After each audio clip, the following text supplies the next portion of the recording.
I'm spinning this wheel, and whoever it lands on, I have 5 seasons to win the Champions League with. And it lands on Real Sociedad, which means it's doable, but it ain't gonna be easy. Because winning the Champions League with a Spanish team that isn't Barcelona or Real Madrid is very hard to do. I've used a real result database, simulated the last few games of the 25-26 season, and Sociedad climbed from 9th to 6th place. And that was when they decided to sack their manager, Matarazzo, and put me in charge instead. So if we're gonna have any success, we need a strong foundation of players to build around. Club captain Mikel Oyarzabal is incredibly technical but lacks physicality at age 29. For some reason, our best winger Ander Berencia is transfer listed upon arrival, but I'm hoping we can keep him at the club. It seems we are blessed with many technical attacking midfielders, which is something to keep in mind, as well as an incredibly strong goalkeeper too in Alex Ramiro. Like many other clubs in Spain, however, there isn't a lot of money available,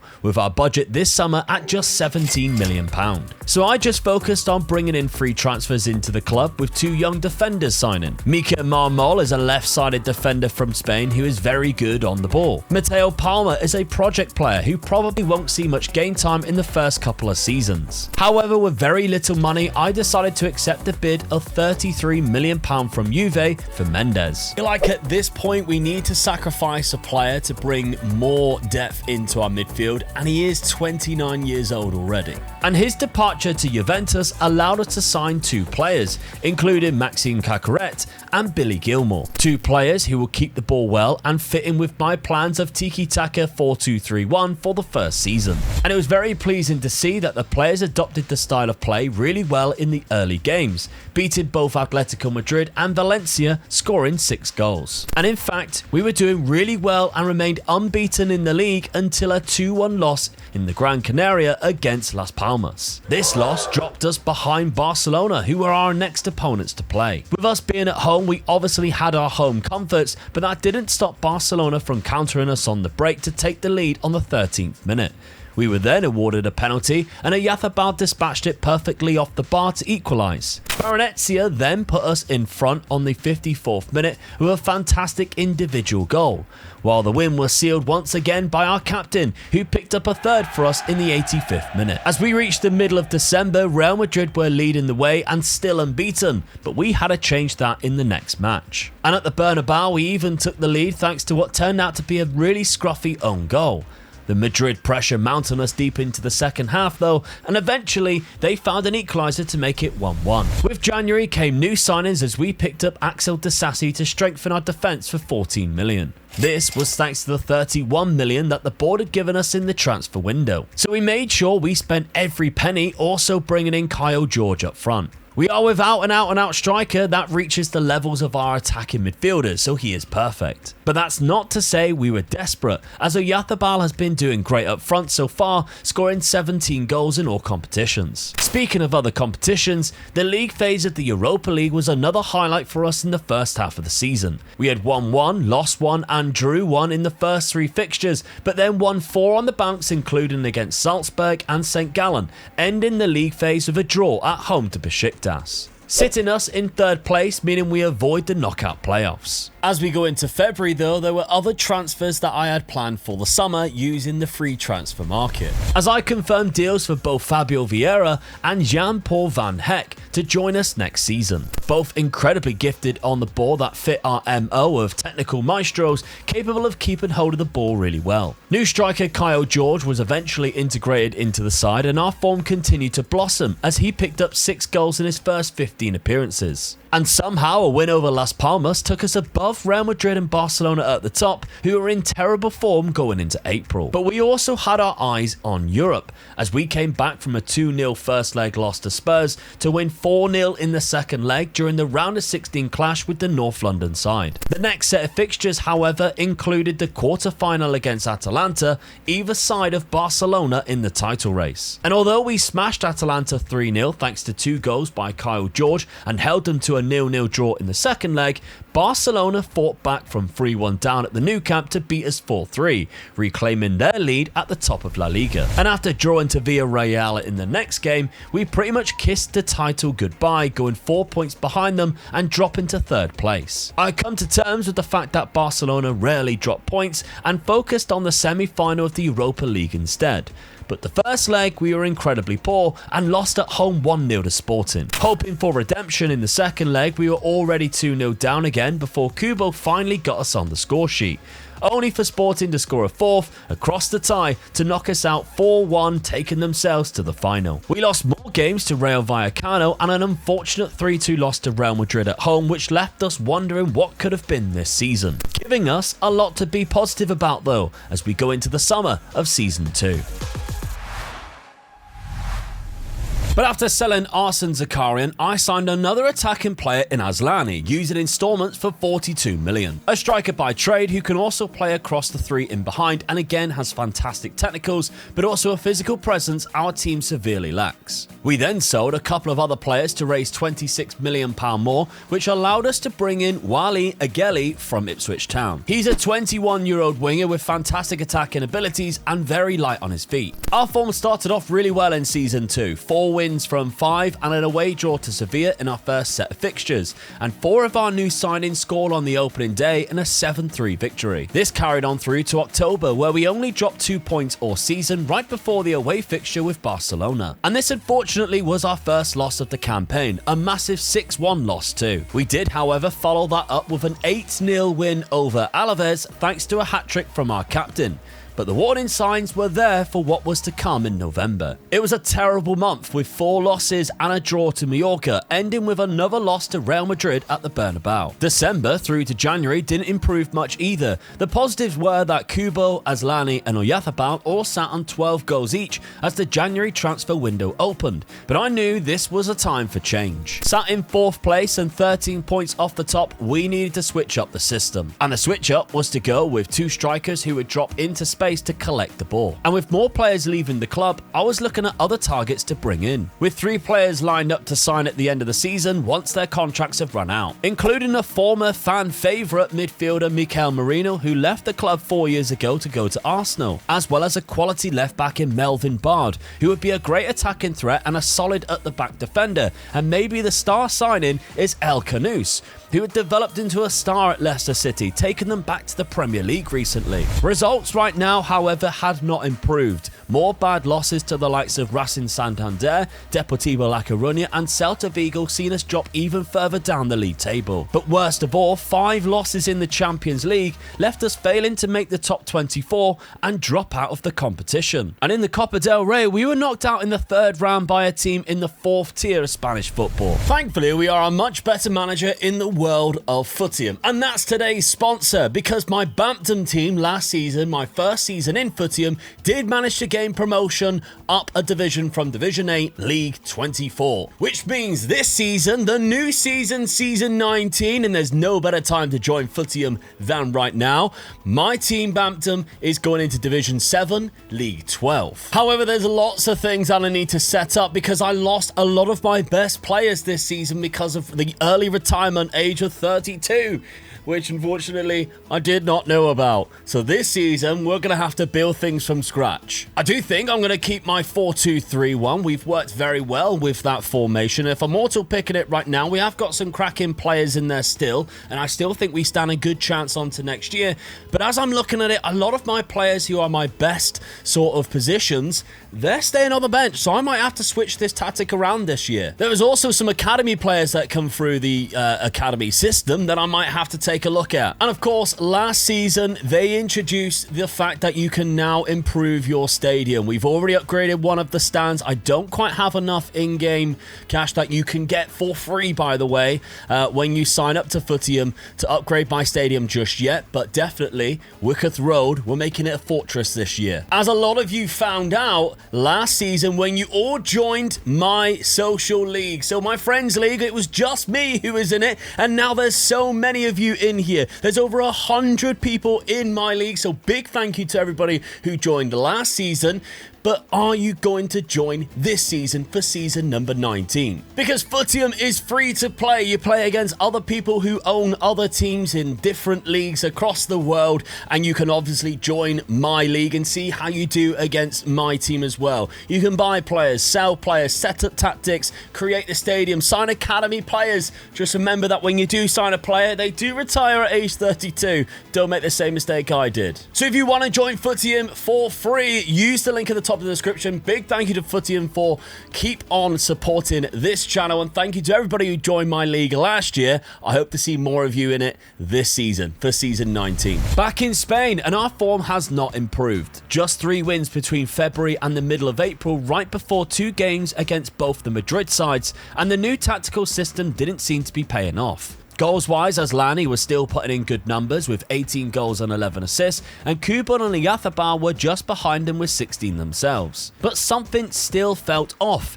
and we were scraping to get back into the top 4 with 5 games remaining just to qualify for the Champions League. Shockingly, this is when we actually put a good run of games together, which started off with an amazing 4-2 victory against Real Madrid, where at one point we were 3-0 up in 25 minutes. Sadly, we lost to the same result in Madrid against Atletico, which we thought would ruin our chances, but a comeback win against Vallecano and the push for the top 4 was back on. Unfortunately though, ending the season with a draw and a win against Espanyol, it didn't matter because the teams above us didn't drop any points. And we ended the season with a lackluster 6th place finish in La Liga and no Champions League football next season.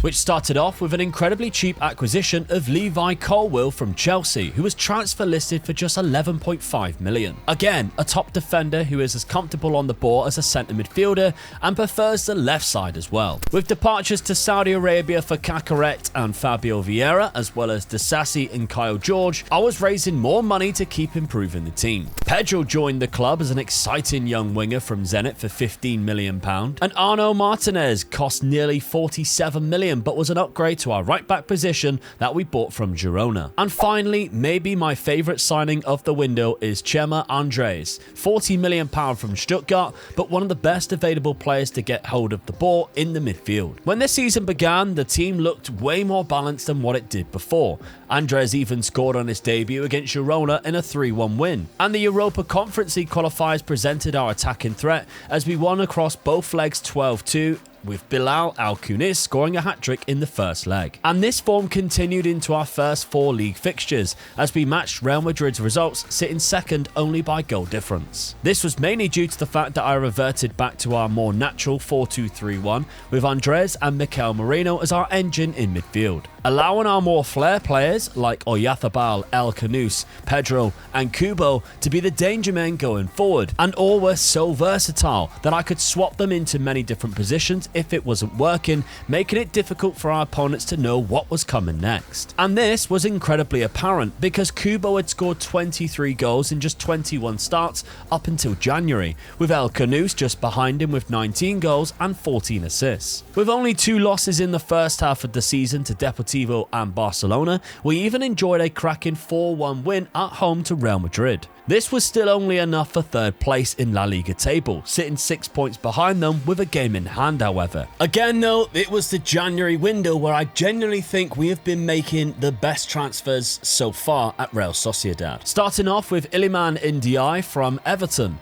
who will add to our already really impressive attacking front 4 next season, as well as Gerard Martin, who will cover left back and left-sided centre back well from Barcelona. This came with some unfortunate news off the back of it though, as right on deadline day, Manchester City activated Kubo's release clause at 9 o'clock, and just 3 hours later, he was a Manchester City player. I can't fault him for wanting to go to a bigger club, but he is a big reason as to why we have been great so far this season, and especially had a fantastic January. What stung even more was that our now title rivals Real Madrid were given 50% of his transfer money probably that they didn't need, which we most certainly do. With what we had left, I spent big on Ryan Bounida from Ajax. The Belgian youngster is an exciting attacking prospect, but is another transfer we won't see until next season because of the transfer window now closing. For now, our focus turned on gaining our spot back in the Champions League next season, And with only one loss to Sevilla and 2 draws to Deportivo and Atletico Madrid throughout February and March, a potential title chase was still on too. The month of April saw us face all 3 of Barcelona, Atletico Madrid again, and Real Madrid within 4 matches. And unfortunately, both Madrid side handed us defeats, but most shockingly, the game of the season happened against Barcelona, as we came away 4-0 winners with Pedro scoring a historical hat-trick. Sadly, this wasn't enough for a title push. Real Madrid were incredible this season and were crowned champions with 3 games remaining. However, our fate was already sealed too in the Champions League next season. Our campaign in the Copa del Rey was a busy one, with 2 extra time winners over Bilbao and Eibar linked us with Barcelona again in the semi-final, this time across 2 legs. But our 3-0 first leg loss let us down in Barcelona, as a 3-1 home win in the second leg just wasn't enough to progress. It was in the Europa Conference League, however, where our season really took off. We won 6 out of 6 matches in the league phase and comfortably got past Greek side AEK with a 6-1 aggregate score to win in the round of 16. This took us to a quarter-final tie against a fantastic young AZ Alkmaar side, but 4 different goal scorers helped us travel back to Spain with a 4-1 advantage, and we finished them off at home 2-0 as well. But our luck in the competition continued, as we were matched up with Romanian side Rapid Bucharest, who had defeated Hajduk Split in the quarter-finals, and we felt comfortable of reaching the final when we won the first leg 3-0, only to then blitz the second leg in Romania 8-1. However, now our biggest test of the competition so far, as we faced Tottenham Hotspur in the final. The match was an exciting one, and we started off the better of the 2 sides and even took the lead. Spurs, though, threatened us down the right-hand side and eventually equalised through James Maddison. But we were awarded a penalty, and Captain Oyarzabal dispatched it well to put us back ahead. Second half, and Spurs began the half better than us, and Udogie scored the best goal of his career.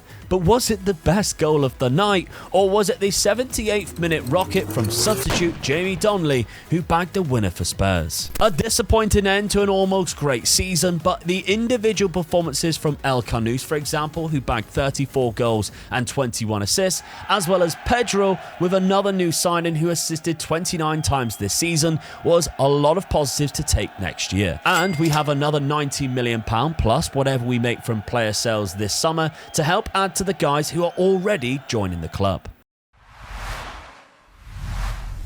First signing of the summer was Milan Skriniar, as we brought in a lot of experience to our backline, probably as a support rather than as a striker. But as roughly £20 million of players left the club, I decided to capitalise on another defender. Kushinov of Manchester City might have cost up to £50 million, but it's the type of player that we can hopefully rely on, helping us become more solid at the back and hopefully take us into the latter stages of the Champions League. I was also very happy to bring Mateo Palma back into the first team after developing well for a season out on loan at Celta Vigo, and if you stuck around as long as he has, make sure that you are subscribed. But with the likes of Bunida and NDI joining too, I was excited to see how we would compete this season against the big 2.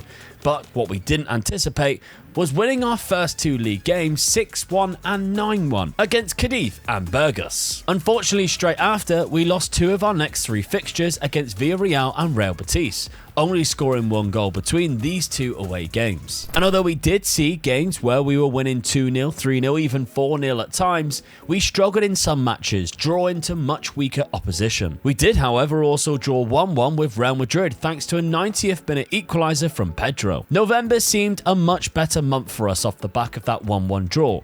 We won all 5 fixtures, including the 2 Champions League games against Chelsea and Celtic, beating Atletico Madrid 2-1 with 10 men in the beginning of December, but unfortunately we ended that month with draws against Girona and Bilbao. The goals were being shared across the squad a lot more without an out-and-out striker, as different players including Bunida and El Khanous was taking the position up front and was benefiting most, ending January with 14 goals each. But with 2 more draws in the first month of the year, we were already 9 points off the big two. Once again though, in January I made the best acquisition potentially of the season, as we have agreed to bring in Matheus Fernandes from West Ham on a free transfer. February seeing us take on both Barcelona and Real Madrid, as well as the first leg of the Copa del Rey semi-final against Villarreal, and it was all square at home to Barcelona to start things off with a 2-2 draw, followed by an incredible trip to the Bernabeu where Melvin Bard from left back opened the scoring and El Canu scored a brace to help us win 3-0 in their own backyard. And outside of a 4-1 loss to Racing Santander, it was almost an amazing month, as we went to Villarreal and beat them in the Copa del Rey 3-1, drawing the second leg a month later. It was such a shame that despite reaching the cup final, we were dropping silly points in the league because we were 8 points behind the title race, which was really heating up. But we had the Copa del Rey to look forward to, and we were on a run in the Champions League. We had a great league phase campaign ended in January, winning 6 matches and finishing in 4th. Meaning in February, we skipped the knockout playoff round to face Chelsea in the round of 16, and after a 3-3 first leg, the second leg also finishes a draw thanks to NDI's late equaliser, taking the game to extra time and penalties where Marquinhos missed for Chelsea and NDI scored the winning spot kick. That then took us to a quarter-final against another London-based club in Arsenal. The home leg was first and again ended in a 2-2 draw after we went 2-0 up. But after that frustration, in the second leg we once again got ourselves in front early, only for the game to finish 2-2 in 90 minutes, going into extra time,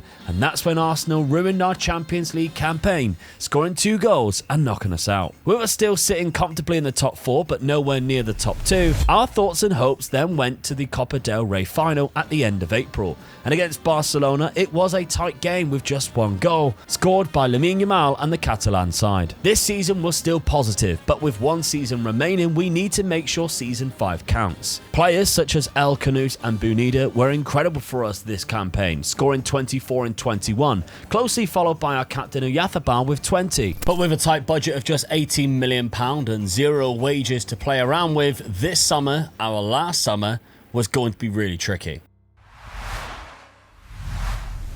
Players left the club once again to reduce the wages and also give us something to manoeuvre with in the transfer market. And I targeted 2 positions and got both, starting with Rasmus Højlund for £27 million, who would take that striker position, as well as a new goalkeeper in Noah Atubolu from Leverkusen for £34 million to replace an aging Alex Ramiro. Putting our 4-2-3-1 to the test this year, I also decided to up the tempo of play and slotted Matheus Fernandes in a deeper role to improve our transitional speed up the pitch. And it was easy to see that it certainly was working in the early months of the season. Outside of a rocky patch at the end of August through to the beginning of September, which included 2 draws and a loss to Sevilla, we had been on excellent form, putting on a 14-game winning streak at some point, only ending with back-to-back draws to Dortmund and Barcelona. This also included another historic win at the Bernabeu thanks to a 95th minute winner by Oyarzábal. And thanks to this, we are currently sitting top of the league right now and hoping to stay there at the turn of the new year. Rasmus Højlund was enjoying his time at his new club as our current top scorer with 14 goals going into January, and Pedro is back scoring 10 goals and assisting 8. But performances all over the field with goals and assists was why we were succeeding so well. But again, just as things are going so well, the big clubs come in and ruin it, and this time it's Real Madrid, as they activated the £85 million release clause for Pedro halfway through his best season so far. Thankfully, it didn't seem to phase us too badly, although we did fail to win either of our UEFA Champions League games during January, but still finished top 8. But big wins and a strong period through to the end of February with only 2 points dropped in the lead to Sevilla, and we were flying. We were top of the league table by 9 points, still in the Champions League and in the semi-final of the Copa del Rey. We drew PSG in the round of 16 of the Champions League, with both legs falling either side of the league match against Real Madrid. But the first leg we did well, snatching a 2-2 draw in Paris. Unfortunately, we suffered revenge by Real Madrid as they dominated us in the weekend fixture, taking all 3 points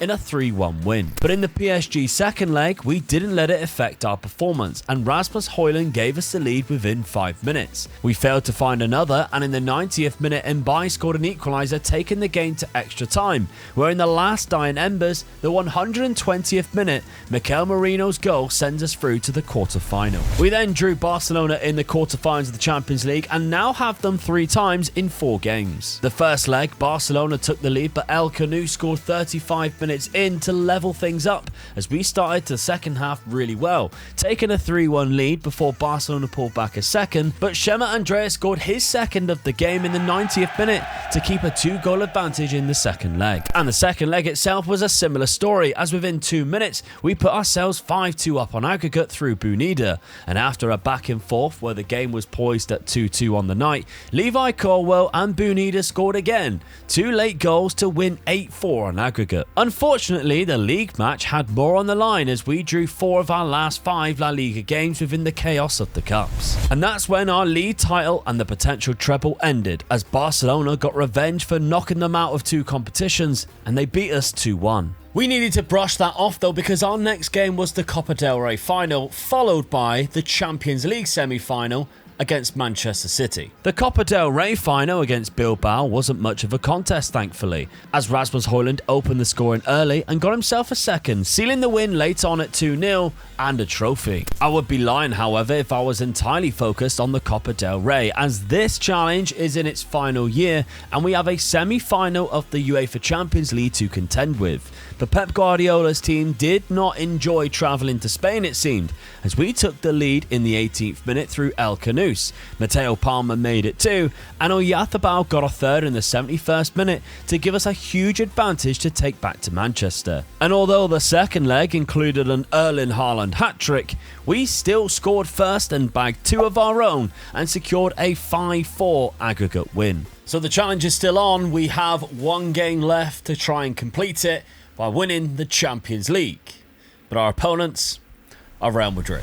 And they are going to be super up for this, considering they finished in 3rd place after we had a fantastic last 5 games of the season. And of course, they also have Pedro, who might be on the bench for them. This season though, even if we don't win it, has been special. Rasmus Højlund has revitalised his dead career with 31 goals in all competitions. Our supporting 3 behind him, including captain Oyarzabal, El Canu and Bunida, all have double figures for goals, and Bunida even has 16 assists. But the star of the season for me either has to be Mateus Fernandes, who we've been asked to play a deeper role and still provided 4 goals and 15 assists, or Kushinov, who we've been playing quite often at right back, and he's also supplied 13 assists of his own. The stage was set though, and we all had our big hitters out on the field in our 4-2-3-1, as did Real Madrid in their 4-3-3. And a match at the Panathinaikos Stadium in Greece was to hold our fate. 40,000 fans packed themselves in to see whether we can win the UEFA Champions League with a randomly picked club of Real Sociedad. And it didn't take long for the first blow of the match, as we lose the ball to Vinicius Jr., who pounces on us down the left-hand side. Eventually, Madrid play the ball back to Trent Alexander-Arnold, whose ambitious shot could not be kept out by Atubolu. He then stepped over a free kick and found Dean Huijsen, who rattled our post. There was no doubt about it, we were under the cosh and needed to get hold of the ball, and when we finally did in the 27th minute, we looked so slick and dangerous, and eventually Oyarzabal picked up the space on the left hand side and he eventually smashed in an equaliser. Then the corruption, as what looked like it should have been a penalty on Oyarzabal wasn't given. Real Madrid counter-attack and find themselves eventually in our box and brought down, and the referee has finally found his whistle. VAR intervened to check and confirm that it's a penalty to Real Madrid. And it's Kylian Mbappe who steps up, slots home the penalty to make it 2-1 Real Madrid. Second half, and we continue to apply the pressure, only to be sucked in by Real Madrid's press, and their pace on the wings is far too much for us to handle, as Mbappe seeks out his second, but it flashes wide. After making 3 substitutes, once again Real Madrid's front 3 stole the ball off of us and tried to punish us with pace, only for our goalkeeper to keep us alive in the last few minutes. I even chucked on a youth academy prospect in Garmendia and threw everybody forward, but it was simply too late. Real Madrid were too much for us, and they went on to hold out for the 2-1 win, sealing yet another Champions League trophy. And for us, our 5 years at Real Sociedad is up. We failed the overall challenge of lifting the Champions League at the very last moment, to a dubious penalty decision either way. but I hope you've enjoyed the journey as much as I have. And if you want more, on screen is a video where I try to build around a new generational talent coming through at Valencia to rival Lamine Yamal.